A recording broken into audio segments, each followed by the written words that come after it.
Hi, this is Daniel Scrivner here with a quick preview of the next episode of our Incredible Founders series, which comes out tomorrow. In it, I'm joined by Milind Mehere, co-founder and CEO of Yieldstreet.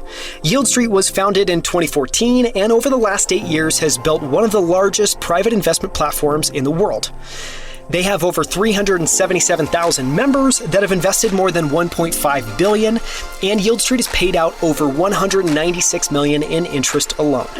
As you'll hear, what started out as a far-fetched idea in 2014 to build one of the world's first private market investment platforms has become one of the largest investment platforms in the world, rivaling AngelList and Republic. In this episode, we explore why alpha has evaporated from public markets over the last 20 years with the rise of indexing, ETFs, and automated investment strategies. Why private equity, venture capital, real estate, and private credit have all exploded in that same time frame. Why Milind says the classic 60-40 portfolio is dead, and how investors should rethink their approach to investing, including investing across public and private markets. How Yieldstreet built one of the world's largest investment platforms by focusing on distribution infrastructure, and why they built a horizontal business, straddling a bunch of smaller verticals instead of focusing on just one aspect of private markets. This episode is our definitive guide to investing in private markets. Here's one of my favorite clips. Tune in tomorrow to listen to the full episode. You talked about this idea of building a rolling portfolio of liquidity. Just talk about that a little bit more, because I think it's a really important concept and I want to make sure people understand what that means. Yeah, appreciate the question very much.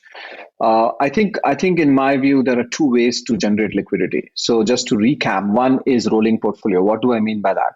So on a platform like Yieldstreet, you have investments that have a term of as low as 3 months all the way to 10, 12 years.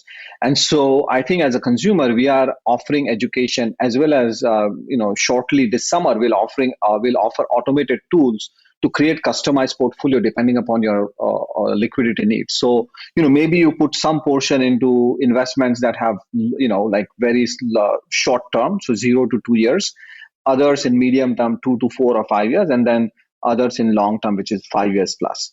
And so I think that's one way to think about liquidity. The other way is to have true liquidity. So at Yieldstreet, we launched a secondary market for some of our funds last year. And so some funds have quarterly liquidity. So, every quarter you'll get an email saying, hey, if you want to redeem, let us know. And we are offering that and expanding that. We as a company are very focused on it. And I'm sure the industry is focused on it, where my vision is that ultimately you should have the same experience as E-Trade or Robinhood, where you could be able to go into your position and say, sell. So I know, Daniel, you do a ton of venture investing. Obviously you have a very large venture portfolio, but imagine like the SpaceX example. If you could take your portfolio and it would be on a platform and you could say, hey, I want to sell because I want to sell maybe 20% of my portfolio. I need some liquidity. I'm building a house, sending my kid to college. I want to buy a second apartment, whatever may be the case, want to get married. And like you hit click and you have an automated market. That would be great. And so I think for us, Yieldstreet, from a vision perspective, that's really where we are going. And we're taking slow steps. So I'll give you another example. This summer, we want to launch a secondaries fund. What does that mean? We'll reach out to our investor community on certain deals and say, hey, you have an opportunity to sell. Here is how much is the value currently of that investment. And you let us know. What we will do, aggregate all of that. So maybe I'll take, Daniel, your 25,000 from deal 1 and Joe's 25,000 from deal 75, aggregate thousands of investors into a fund and offer liquidity. And then what we could do is take that fund and offer that back on the platform for our investors, right? Because then you suddenly get access to 15 different investments and that have already been originated and are being offered on the platform. So that's way to do it.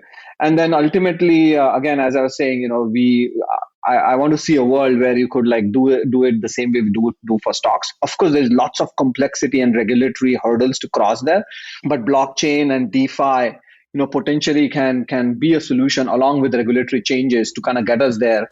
I don't see it happen in the next 12 to 24 months, but definitely in the next 3 to 4 years, 5 years, it's a really good ambition for all of us to have who are in the industry.